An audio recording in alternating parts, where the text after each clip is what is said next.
মাটিতে যখন চক্ষুদান হয়, এতটা মিষ্টি না মায়ের মুখটা। ক্যামেরা নিয়ে এখানে রয়েছে আর একজন হাতে লাইট নিয়ে রয়েছে। অসুর, এই যে অসুরের মুখটা আমি দেখতে পাচ্ছি। লক্ষ্মী, গণেশ, কার্তিক, সরস্বতীর যে অবস্থান, একটি দড়ি দেখতে পাচ্ছ। কার্তিক এবং গণেশ দুই ভাই। রঘুদেব বাটি ইয়ুথ ক্লাব, মহাদেবকে আমরা যেভাবে বাঘের চাল পরে দেখে, বালক সংঘ। এত সুন্দর নিখুঁত কাজ। ঘরের মায়েরা যেরকম ভাবে সে মোহনবাগানের এই টোটাল এই নৌকাটাই এখানে তৈরি করা হয়েছে, যে গামছা, কুলো, স্বস্তিক চিহ্ন, মানে বাংলার ঐতিহ্য। এই হলো যুবক বৃন্দের প্যান্ডেল। সুন্দর মায়ের মুখটা। হাতের কাজের ওপর বেস করে মহাদেব এখানে কৃষকের ভূমিকা রয়েছে। কোনো অস্ত্র আমরা দেখতে পাচ্ছি। সাজের মধ্যে সেম জিনিসটাই বাড়িতে নিয়ে গিয়ে এক জায়গায় রেখে দিই। পুজোর আমেজ, ঢাকের আওয়াজ, আসর সবটাই শুনে যাচ্ছে। দুর্গাপুজো বিখ্যাত হলো কলকাতায়, আর বাসন্তী দুর্গাপুজো বিখ্যাত হলো হাওড়া জেলার নলপুরে, যেখানে হাওড়া থেকে সরাসরি লোকাল ট্রেনে করে বা এক্সপ্রেস ট্রেনে করেও চলে আসা যায়। নলপুর স্টেশন থেকে স্টেশন সংলগ্ন কাছাকাছি অনেকগুলো পুজো হয়ে থাকে। স্টেশন থেকে নেমেই একটা টোটো ধরে 10 টাকার বিনিময়ে চলে আসো তোমরা স্কুল মাঠ, রঘুদেব বাটি সাধারণের বিদ্যালয়। এখানে এবারের যে প্যান্ডেল, এখানে গতবারও আমি এসেছিলাম, এই রঘুদেব বাটি ইয়ুথ ক্লাব, এই ক্লাবের উপস্থাপনার এবছরের প্যান্ডেল এটা ঠিক এইভাবে সেজে উঠেছে। এটা সাবেকি একটি প্যান্ডেল করা হয়েছে যেমনটা হয়ে থাকে, কিন্তু এখানকার ঠাকুরগুলো খুব সুন্দর হয়ে থাকে। এই মাঠে একটা মেলা হয়, সেই মেলাও অলরেডি দোকান টোকান বসে গেছে, আজকে থেকেই মেলার এখানে দেখতে পাওয়া যাবে। এই পুজোটা এবার 18তম বর্ষের পদার্পণ করলো। 1990 সালে এই পুজোটা শুরু হয়েছিল। বাইরেটা দেখালাম, এবার দেখাবো ভিতরটা। অ্যাকচুয়ালি টোটো তোমাকে যেখানে থামাবে সেখান থেকে তোমাকে আসতে হবে, এসে ঠাকুর দর্শন করে তারপরে দিক দিয়ে তোমাকে প্যান্ডেলের বাইরেটা দেখতে হবে। আচ্ছা, এবার দেখাই মেনলি ঠাকুর। যেটা বললাম যে এখানকার বাসন্তী দুর্গা ঠাকুর সেটা অন্য রকমের হয়ে থাকে, যেটা বললাম আমি। অনেকের মানসিক থাকে এখানে, ঠিক আছে, তারা দিয়ে যায়, পুজো দিয়ে যায়। হ্যাঁ, একদম অন্য রকমের ঠাকুর এখানে তৈরি হয়ে থাকে। এ ধরনের ঠাকুর বলা যেতে পারে কলকাতার দিকে আমরা দেখতে পাই না, একটু দেখতে পাই নদিয়া জেলার কৃষ্ণনগরের দিকে, আবার একটু এই গ্রামের দিকে আসলে দেখতে পাই।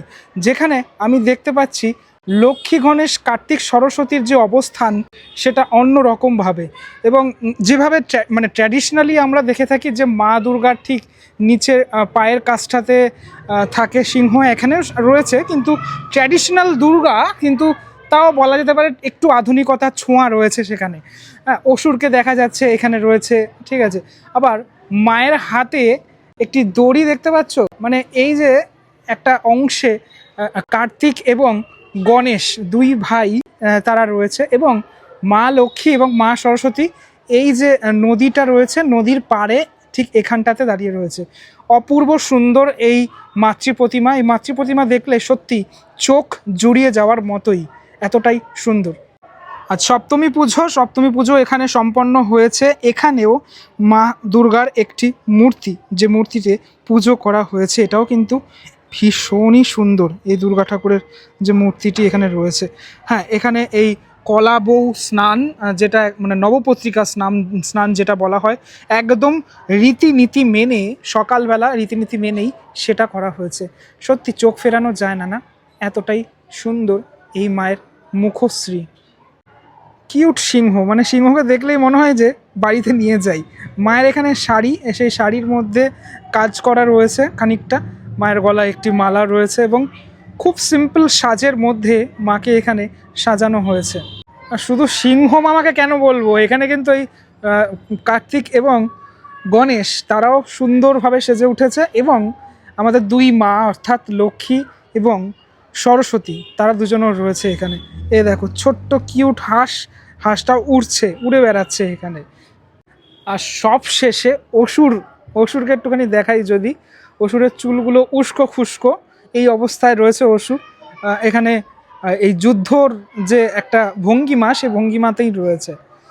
এই হলো টোটাল এখানকার যে মাতৃ প্রতিমা। সেই মাতৃ প্রতিমার পিছনে একটি ফ্রেম রয়েছে, সেই ফ্রেমে একটা নেচার, সে প্রকৃতি দেখা যাচ্ছে।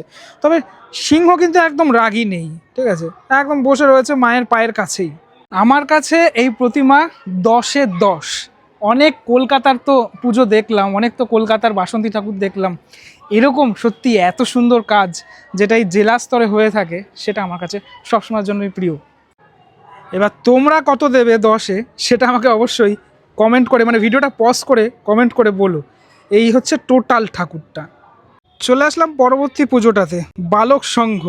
এই তো এসে দেখতে পাচ্ছি আমি এখানে পুরো টোটালটাই মোহনবাগান ক্লাব, মানে মোহনবাগান এখানে টিমকে পুরোপুরি ডেডিকেট করা হয়েছে। যদিও যারা আমাকে পার্সোনালি চেনো বা জানো তারা জানো যে আমি ইস্টবেঙ্গলের সাপোর্টার, কিন্তু ইস্টবেঙ্গল ছাড়া মোহনবাগান হয় না, মোহনবাগান ছাড়া ইস্টবেঙ্গল হয় না, সেটা আমরা জানি ফুটবলের ক্ষেত্রে। আর এখানে টোটাল এই যারা মোহনবাগানের সমর্থক তাদের জন্য তো খুবই এটা ব্যাপারটা খুবই ভালো। এত সুন্দর একটা টোটাল এই মণ্ডপ তৈরি করা হয়েছে এখানে, যেটা পুরোপুরি নৌকাটা। হ্যাঁ, মানে আমরা জানি যে এই মোহনবাগানের যে লোগোটা, সে লোগোটা এই যে নৌকার ওপরে একজন রয়েছে, সেই মোহনবাগানের এই টোটাল এই নৌকাটাই এখানে তৈরি করা হয়েছে। যে নৌকার সামনের অংশটা এখানে রয়েছে সবুজ মেরুন মোহনবাগান। সেই মোহনবাগানকে যারা সাপোর্ট করো তাদেরকে কিন্তু চলে আসতেই হবে বালক সংঘের এই বাসন্তী পুজোয়। সুব্রত ভট্টাচার্যকেও দেখা যাচ্ছে এখানে মোহনবাগানের, মানে উনি এখানে উত্তরীয় পরে রয়েছেন। তবে দিনের আলোটাতে যেমনটা লাগছে, রাতে কিন্তু আরও বেশি ভালো লাগবে। ওপরে একদম মোহনবাগানের এই তোমার লোগোটা সেটা টোটালটাই রয়েছে, যেহেতু পুরো ক্লাবকেই মানে ডেডিকেট করা হয়েছে। মোহনবাগান অমর একাদশ, ঠিক আছে, এখানে প্লেয়াররাও রয়েছে। শৈলেন মান্না, আমরা জানি যে শৈলেন মান্না কত বড় একজন প্লেয়ার ছিলেন, গোষ্ঠপাল, তারা সকল তাদের যে মানে পুরো ছবি এখানে রয়েছে, চ্যাম্পিয়ন্স ট্রফি থেকে শুরু করে সবটা। এ তো গেল বাইরের অংশটা, এবার যাবো আমি ভিতরের অংশটাতে। এটা ওই স্কুল মাঠ থেকে ওই 3 থেকে 4 মিনিট হাঁটা দূরত্বেই এই পুজোটা তোমরা দেখতে পারবে। এখান থেকে ঢুকে গেলেই মেন মণ্ডপের ভিতর। ওয়াও, ভিতরটা কিন্তু মানে একদম যে মায়ের রয়্যাল লুক সেটা দেখতে পাওয়া যাচ্ছে। এখানেও প্রতিমা দেখো, একদম অনবদ্য প্রতিমা, মানে ছোটোর মধ্যে এত সুন্দর নিখুঁত কাজ, যেটা আমাদের কলকাতাও হয়তো করতে পারে না। কলকাতাতেও আমরা দেখি অনেক বড় প্রতিমাও দেখি, কিন্তু এত সুন্দর কাজ, এত নিখুঁত কাজ তুমি কোনোভাবে মানে মায়ের এই যে সিঁদুরটাও যে পরানো হয়েছে, ঘরের মায়েরা যেরকমভাবে ঠিক পরে থাকেন সিঁদুর, খানিকটা ঠিক সেরকমভাবেই লাগছে। এখন মাকে, মায়ের সাজসজ্জাটা একটু দেখানোর চেষ্টা করি। পুরো টোটালটাই মাটির এখানে সাজ রয়েছে, মানে কোনো রকম অন্যরকম কিছু নয়। অর্নামেন্টস থেকে শুরু করে সবটাই মাটি দিয়ে গড়া এখানে। এবার এখানেও মানে তাৎপর্যপূর্ণভাবে একটা ফ্রেমের মধ্যে আমি সবাইকে দেখতে পাচ্ছি, মানে লক্ষ্মী, গণেশ, কার্তিক, সরস্বতী সবাই একটা ফ্রেমের মধ্যে রয়েছে। আজকের পুজো এখানেও সম্পন্ন হয়েছে, এখানেই ঘট প্রতিস্থাপন করা হয়েছে। হ্যাঁ, তো ভিতরের জায়গাটা অত্যন্ত ছোট্ট একটি জায়গা, একটি ঝাড় রয়েছে। এভাবেই পুজোটি এখানে প্রত্যেকবার হয়ে থাকে। আমি প্রতিবার আসি, মোটামুটি এই পুজোটাতেও এসে থাকি। অসুরের মুখটা দেখা যাচ্ছে না এখান থেকে, কেননা এই ইয়ের জন্য গার্ড হয়ে গেছে, এই ঘটগুলোর জন্য নিচের অংশটাতে মুখটা রয়েছে। প্রত্যেকেরই এখানে সাজটা অনবদ্য হয়েছে, ব্রিলিয়ান্ট কাজ করা হয়েছে। কিন্তু বিশেষ করে তোমার কালার কম্বিনেশন অপূর্ব সুন্দর, মানে যে কালারের সাথে যেভাবে মানানসই হয় সেভাবেই করা হয়েছে। এই রয়েছে সিংহ, এখানেও কিন্তু সিংহকে দেখে মানে সেই রাগী রাগী মুখ ব্যাপারটা সেটা কিন্তু নয়। লক্ষ্মী, গণেশ এবং এই পাশে রয়েছে কার্তিক, সরস্বতী। ওপরের এই ঝাড়টার জন্য এই যে আমি এখন যে ক্যামেরাটা ধরে রয়েছি, এই যে ব্যাপারটা পুরোপুরি সেটা কিন্তু খুব সুন্দর লাগছে। রাতের বেলা যখন দিনের আলোটা আর থাকবে না, তখন আরও বেশি ভালো লাগবে। যদি আসছো তোমরা, তাহলে চেষ্টা করো ওই দুপুর চলে আসতে, যাতে বিকেলটা প্লাস রাতটা সেটাও কাটিয়ে যাওয়া যেতে পারে। ওপরের মুকুটটা কিন্তু ছোট্ট, ঠিক আছে, এমন কিছু বড় না, তার মধ্যেও এত সুন্দরভাবে ফুটিয়ে তোলা হয়েছে দশভুজা মা দুর্গাকে। সব মিলিয়ে বলা চলে এই যে একটা এলিগেন্ট লুক মায়ের, সেটা দেখতে আসতেই হবে নলপুরের এই বালক সংঘে।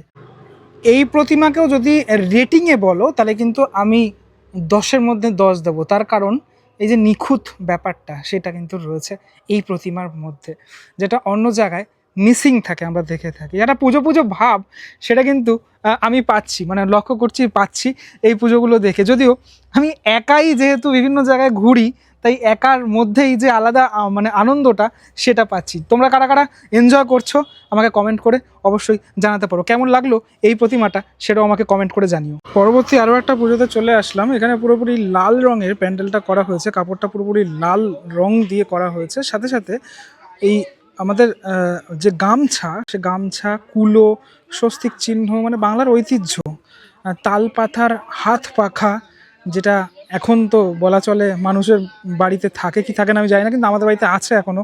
কারেন্ট যদি যায়, তো কারেন্ট যদি কম যায় এখনও একটা, এই জিনিসগুলো ব্যবহার করা হয়েছে মণ্ডপের বাইরের অংশে। ছোটোর খাটোর মধ্যে মণ্ডপটা দেখতে কিন্তু বেশ মিষ্টি লাগছে। ভিতরে পুজো সম্পন্ন হচ্ছে আমি দেখতে পাচ্ছি, ভিতরটাতে যাব, অনেক মানুষজন আছেন যারা গ্রামের মানুষরা, তারা পুজোতে অংশগ্রহণও করছেন আমি দেখতে পাচ্ছি। যে ভিতরটাতে এই যে ঠাকুর রয়েছে এখানে, বাহ দেখো কি সুন্দর, পিছনটাতে এরকম কুলোর মতো, হ্যাঁ কুলোই অ্যাকচুয়ালি রয়েছে পিছনটাতে, ভীষণ সুন্দর মায়ের মুখটা। ভিতরে তো পুজোর আমেজ, ঢাকের আওয়াজ, আসল সবটাই শুনে যাচ্ছে।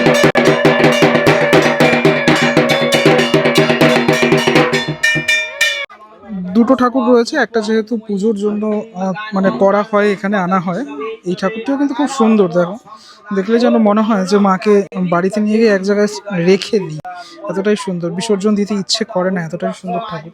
এবং এই যে ঠাকুরটি যেটা আমি দেখাচ্ছিলাম, যে পিছনে একটা কুলো রয়েছে এবং একদম ওপরের অংশটাতে রয়েছে মহাদেব, ঠিক আছে। মানুষজন এখানে পুজো দিচ্ছেন, যারা এলাকার বাসিন্দা, যারা কচিকাঁচা 8 থেকে 80 সবাই মোটামুটি এখানে পুজোতে অংশগ্রহণ করেছেন। পুজোর সমস্ত সামগ্রী সেসব সামনের দিকে রয়েছে এবং এই যে মন্ত্র উচ্চারণ, সেটা শুনলেই যেন দুর্গাপুজোর কথা মনে পড়ে যায়, যদি আসল দুর্গাপুজো এটাই আর কি। কামিং টু দ্য পয়েন্ট, আমি একটুখানি মায়ের যে অরিজিনাল যে প্রতিমাটি সেটার দিকে যদি আসি, মায়ের হাতে কোনো অস্ত্র আমরা দেখতে পাচ্ছি না, মায়ের হাতে রয়েছে ধান।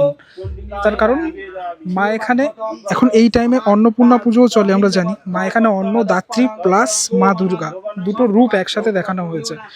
লক্ষ্মী, গণেশ, কার্তিক, সরস্বতী চারজনের যে মানে অ্যালাইনমেন্টটা, সেটা খানিকটা ঠিক এরকম, মানে যেভাবে আমরা দেখে থাকি সেভাবে নয়। এখানেও কিন্তু হিংস্র নয় সিংহ, মানে মাকে দেখে মনে হচ্ছে মা অন্নদাত্রী একদম, ঠিক আছে। যে ধান উৎপন্ন হয় সে ধানই রয়েছে। এবং ভালো করে লক্ষ্য করে দেখো, মহাদেব এখানে কৃষকের ভূমিকায় রয়েছেন। ছোট্ট জিনিস কিন্তু খুব সুন্দর ভাবে প্রেজেন্ট করা হয়েছে পুরো ব্যাপারটাকে। যাই হোক, পুজো অনেকদিন পরে পুজো দেখতে পেয়ে এবং এই যে মন্ত্র উচ্চারণ দেখতে পেয়ে আমার খুব ভালো লাগলো। ওখান থেকে পরবর্তী যে পুজোটা, সেখানে চলে এসেছি আমি, এই যুবক বৃন্দের পুজো। দেখুন রাত্রিবেলা লাইটে কিন্তু হেভি রাখবে এবং এই পুকুরের মধ্যে একটা ফোয়ারা করা হয়েছে।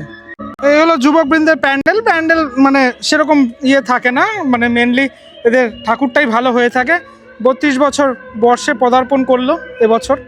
এই ভিতরে আমি ঢুকে গেলাম, ভিতরে ঢুকতেই মেনলি যে মায়ের প্রতিমা, এখানে আমি অনেকবার মানে আগেরবার অনেকক্ষণ ছিলাম আমি এখানটাতে, তার কারণ হাওয়াও বেশ এখানটাতে পাওয়া যায় ভিতরটাতে, তাই জন্য অনেকক্ষণ এখানে বসে রেস্ট নিচ্ছিলাম গতবার।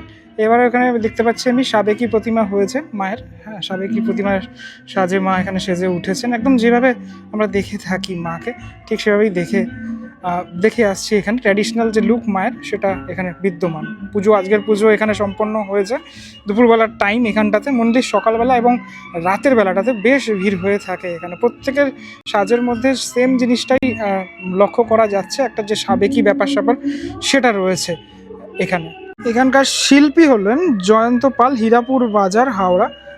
এই শিল্পী এই টোটাল যে প্রতিমা, সে প্রতিমা নির্মাণ করেছেন।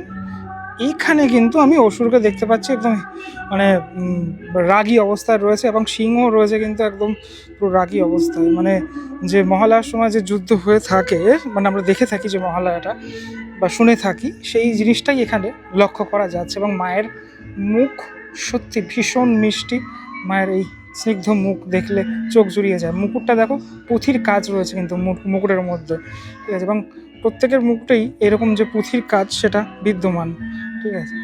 একদম দুর্গাপুজোর যে ফিলটা সেটা আমি আগে থেকেই নিতে পারছি। মায়ের যে মানে বীণাটা, মা সরস্বতী, সেটা একদম অরিজিনাল মনে হচ্ছে এখানে।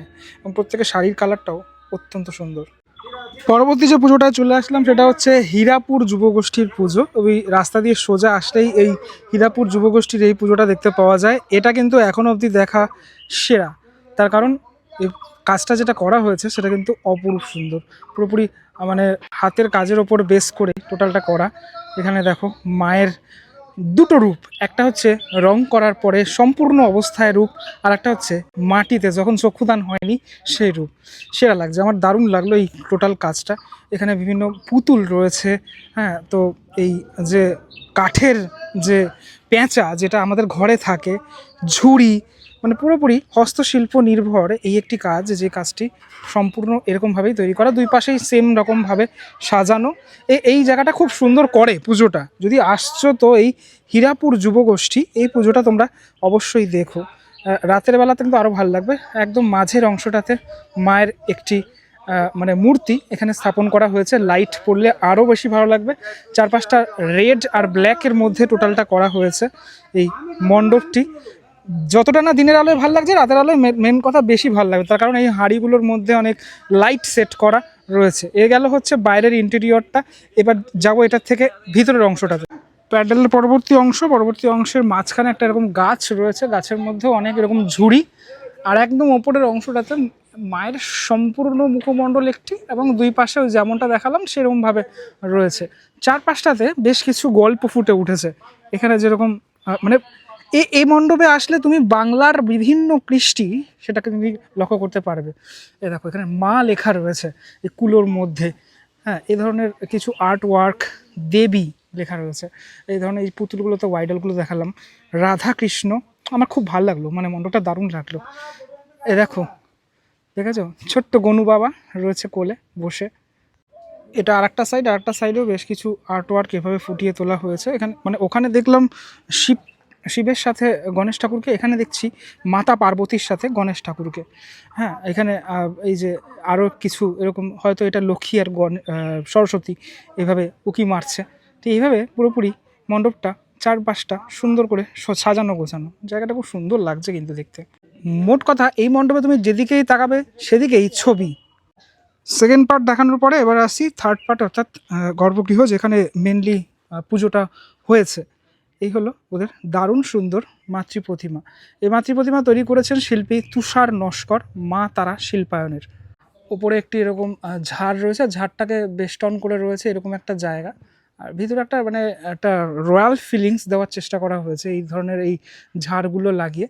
ঝাড়গুলো যখন জ্বলবে তখন অবশ্যই ভালো লাগবে। এখানে অনেক কাজ, ছোটো ছোটো ছোটো ছোটো নিখুঁত অনেক কাজ। এই যে ছোটো ছোটো এই লেখাগুলো, মা দেবী এগুলো রয়েছে, দুর্গা, এই ধরনের কাজে পুরোপুরি জায়গাটা মানে পুরোপুরি সাজানো হয়েছে। এবার আসি মাতৃ প্রতিমা একটুখানি। মাতৃ প্রতিমা যে লুকটা তোমরা দেখতে পাচ্ছ সেটা কিন্তু মায়ের একদম সম্পূর্ণ মাটি দিয়ে তৈরি করা গড়া লুক। এখানেও আজকের পুজো সম্পন্ন হয়েছে, পুজোর সমস্ত সামগ্রী রয়েছে।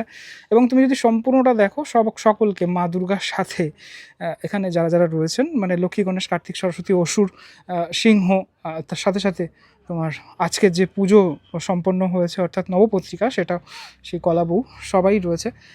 সবার যে কালারফুল ব্যাপারটা সেটা কিন্তু লক্ষণীয় এখানে। মানে মায়ের শাড়ির কালার তুমি যেমনটা দেখবে, হ্যাঁ, মা লক্ষ্মীর শাড়ির কালার ঠিক অন্যরকম, আবার মা সরস্বতীর শাড়ির কালার অন্যরকম। সাথে সাথে এইখানে মানে সাজগুলো বিশেষ করে অন্য রকমের লাগছে। আর এই হচ্ছে নিচের অংশটাতে রয়েছে অসুর। এই যে অসুরের মুখটা আমি দেখতে পাচ্ছি এখান থেকে, এবং অ্যালাইনমেন্টটা একটু অন্য রকমের, যেমনটা আমরা দেখে থাকি ট্র্যাডিশনালি সেরকমটা নয়। চারপাশটাতেও কিন্তু অনেক কাজ। ওই যে মা দুর্গার একটি ফ্রেম এখানে বন্দি হয়েছে, এবং এই পাশটাতেও মায়ের একটি ফ্রেম আমি দেখতে পাচ্ছি। চারপাশটা ঠিক এইভাবে সাজানো, দারুণ সুন্দর লাগলো। এবং পিছনের অংশটাতে এইগুলো কিন্তু ওই চায়ের কাপ সম্ভবত, ঠিক আছে, সেগুলোকে এভাবে মানে পুরোপুরি রাখা রয়েছে। পিছনে একটি চালচিত্র রাখা রয়েছে যেটা গোলাকার। একটু যদি জুম করে আমি দেখাই পুরোপুরি এই টোটালি মানে মূর্তিটি কেমনভাবে ডিটেলটা তুমি ভালো করে দেখতে পাবে। ডিটেল অনেক সুন্দরভাবে কিন্তু তৈরি হয়েছে টোটাল ব্যাপারটা। সব মিলিয়ে বলা চলে ভিতর এবং বাইরে, অর্থাৎ মণ্ডপের ইনডোর আর বাইরেটা এতটা সুন্দর। তো এই মণ্ডপটা কিন্তু মণ্ডপের দিক থেকে যদি দেখতে হয় তাহলে কিন্তু আমি এই মণ্ডপটাকে মানে 10-এ 10 দেবো। আর ঠাকুরে আমার প্রথম ঠাকুরটাই ভালো লেগেছিলো। এই ঠাকুরটা অবশ্যই ভালো, মানে কোনো মানে তুলনা করা যায় না, এতটাই সুন্দর ঠাকুর আমি বলবো। এখানে মানে গ্রামের দিকে এতটা সুন্দর সুন্দর ঠাকুর হয় না, তুমি দেখে তোমার চোখ জুড়িয়ে যাবে, এতটাই সুন্দর ঠাকুর। আর এসব ঠাকুর সত্যি মানে বিসর্জন দিতে ইচ্ছে করে না। যাই হোক, তোমাদের কেমন লাগলো এই ঠাকুরটি সেটাও আমাকে অবশ্যই কমেন্টে জানাতে পারো। পরবর্তী পুজোটা চলে আসলাম হীরাপুর পালপাড়া গ্রামবাসী বিন্দু, বর্ষ 22 এবছর। এখানেও একটা সাবেকি পুজো হয়ে থাকে, যেখানে স্বস্তিক চিহ্ন দেখা যাচ্ছে এবং লাল আর হলুদ, না লাল হলুদ মানেই তুমি ভেবো না যে ইস্ট বেঙ্গল। ভিতরে কিন্তু একটা মায়ের অনবদ্য সুন্দর ছোট্ট প্রতিমা রয়েছে, দেখতে এত মিষ্টি। এবং এখানে কিন্তু একটা এরকম তোমার আলপনাও করা হয়েছে। ভীষণ মিষ্টি একটি প্রতিমা। ছোটোর মধ্যে এত সুন্দর কাজ, এবং মা এখানে বসে রয়েছেন। ঠিক আছে, মায়ের সাথে সাথে এখানে দুটো সিংহ, মায়ের দুটো বাহন, এখানে সিংহ, মায়ের দুদিকে দুটো সিংহ সেটি দেখা যাচ্ছে।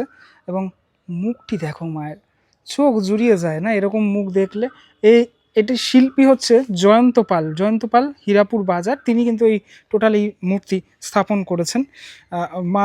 মায়ের সাথে সাথে এখানে গণেশ, লক্ষ্মী, সবার যে মুখমণ্ডলের যে অংশটা এরকম টানা চোখ, সেই জিনিসটা দেখা যাচ্ছে। এবং এদিকে কার্তিক এবং সরস্বতী রয়েছে। তবে অসুর একদম নিচের অংশটাতে রয়েছে এই দুটো সিংহ, একটা সিংহ কিন্তু বড়, একটা ছোট, অর্থাৎ বড় ভাই আর ছোট ভাই রয়েছে। এবং পিছনেও ব্লু কালারের মধ্যে এর যে মানে চালচিত্রের অংশটা, চালচিত্র যদি বলো তোমরা, সেটা রয়েছে। এখানেও ওই পুজো, আজকের পুজো সম্পন্ন হয়ে গেছে। এই মানে ছোট্টর মধ্যে যেটা বলছিলাম আমি, এরকম লুক আমার খুব ভালো লাগে, খুবই ভালো লাগে এগুলো দেখতে। সবশেষে এবার আমার গন্তব্য হচ্ছে চক শ্রীকৃষ্ণ। এখানকার বিখ্যাত পুজো, এই গঙ্গার ধার দিয়ে হাওয়া খেতে খেতে আমি তো বেশ ভালোই চলেছি। একটুখানি দেখাই আপনাদেরকে, দেখুন এত সুন্দর। ঠিক আছে, এই টোটাল যে পরিবেশটা এতটা সুন্দর, গ্রাম একদিকে, গ্রাম আর একদিকে গঙ্গার হাওয়া, ওপাশটা শহরতলি অঞ্চল দেখা যাচ্ছে, এপাশে দুটো নৌকা চলে যাচ্ছে। এইরকম রাস্তা দিয়ে সোজা চলে যাচ্ছি, ওই যে ওই জায়গাটাতেই হচ্ছে পুজোটা হয়, বেশ বড় পুজো। পৌঁছে গেলাম ওদের মেন যে গ্রাউন্ড, যেখানে পুজোটা হয়ে থাকে। প্যান্ডেলের থেকে মেনলি ঠাকুরটা খুব সুন্দর হয়ে থাকে, লাইট দেওয়া রয়েছে চারপাশটাতে এরকম। আর এখানে বেশ কিছু একটা মেলার আয়োজন করা হয়েছে, বেশ কিছুদিন চলে মেলাটা। এই হলো প্যান্ডেলের বাইরেটা। এরকম প্যান্ডেল আমরা দেখেছি এর আগে অনেকবার। এটা রাত্রিবেলাই বেশি ভালো লাগবে, কারণ পুরোপুরি হোয়াইটের মধ্যে তো, এর ব্লু কালার, সে ব্লু কালারটা পুরোপুরি বোঝা যাবে। এরকম শান্তির যে বার্তা সেটা দেওয়া হচ্ছে এইটার, এই প্যান্ডেলের মেন বক্তব্য আর কি। এই হচ্ছে বাইরেটা সেরকমভাবে দেখানোর কিছু নেই। চলো ভিতরটাতে চলে যাই। বাইরে থেকে ভিতরটাতে চলে আসলাম। ভিতরেও কিন্তু এই যে আইডলগুলো সেগুলো কিন্তু রয়েছে, এই যে শান্তির বার্তা যেগুলো দিচ্ছে, এবং এখানে অনেক ফুল ফুটে রয়েছে। এগুলো কিন্তু এক এক রকমের কালার, সে কালারটা চেঞ্জ হচ্ছে। এই পাশেও রয়েছে তিনটে, আর এই পাশে রয়েছে দুটো। আর মোটামুটি ওপরে অনেকগুলো এরকম পাখি, সে পাখি উড়ে বেড়াচ্ছে, সেগুলো সব সাদা। এবার আসি মেন ওদের যে প্রতিমা, প্রত্যেকবার এত সুন্দর লাগে আমার, মানে আমার সেরা লাগে, সেরা। আর এবারও কিন্তু সেরা চক শ্রীকৃষ্ণ। এবছর দেখতে পাচ্ছি মাতা পার্বতী এবং বাবা মহাদেবের কোলে বসে রয়েছেন। অ্যাকচুয়ালি কোলে না, মানে একটা সিংহাসনের মধ্যে বসে রয়েছেন। একদম মাঝের অংশটাতে রয়েছেন গণেশ, একদম ছোট্ট গণেশ মাঝের অংশটাতে রয়েছে। আর এই পাশে রয়েছে দেবী লক্ষ্মী। হ্যাঁ, এই ক্যারেক্টারগুলোতে আমি আসছি। এপাশে রয়েছে দেবী লক্ষ্মী, আর এক পাশে দেবী সরস্বতী এবং কার্তিক। আর একদম নিচে হিংস্র অবস্থায় না, একদম শান্তভাবে বসে রয়েছে হচ্ছে সিংহ মামা। এবার একটু দেখাই টোটাল ফ্রেমটা। এই হলো টোটাল ফ্রেমটা, মানে এখনও টোটাল ফ্রেম আসেনি অ্যাকচুয়ালি।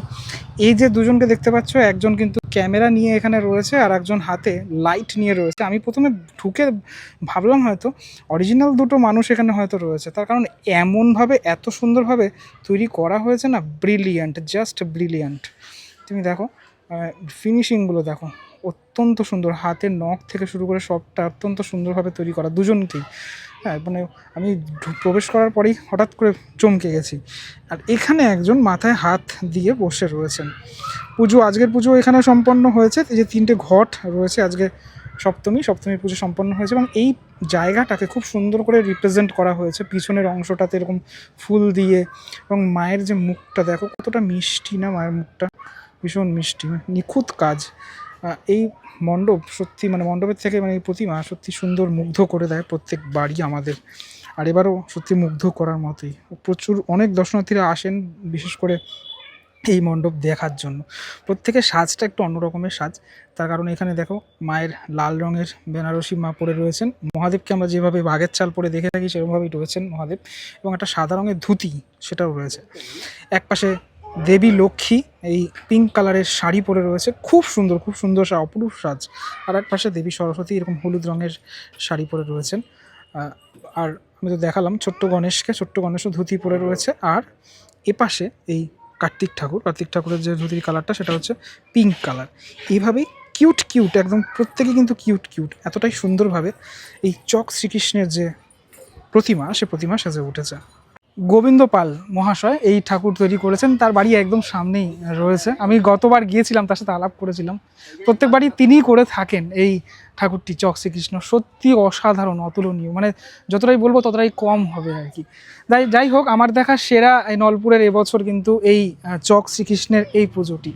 যদি আসছো তাহলে অবশ্যই এখানে তো ঘুরবেই, সাথে সাথে যে কটা পুজো আমি দেখালাম সে কটা পুজো ঘুরো, চোখ জুড়িয়ে যাবে এতগুলো ঠাকুর দেখে। এই ভিডিওটার মধ্যে সবটা আমি যতটুকু ঘুরলাম আমার এক্সপিরিয়েন্স শেয়ার করলাম। এবার অনেকগুলো বাদ যাবে অবশ্যই, তাতে বলো না যে দাদা এটা দেখালে না কেন, ওটা দেখালে না কেন। আমি আমার এক্সপিরিয়েন্স শেয়ার করি।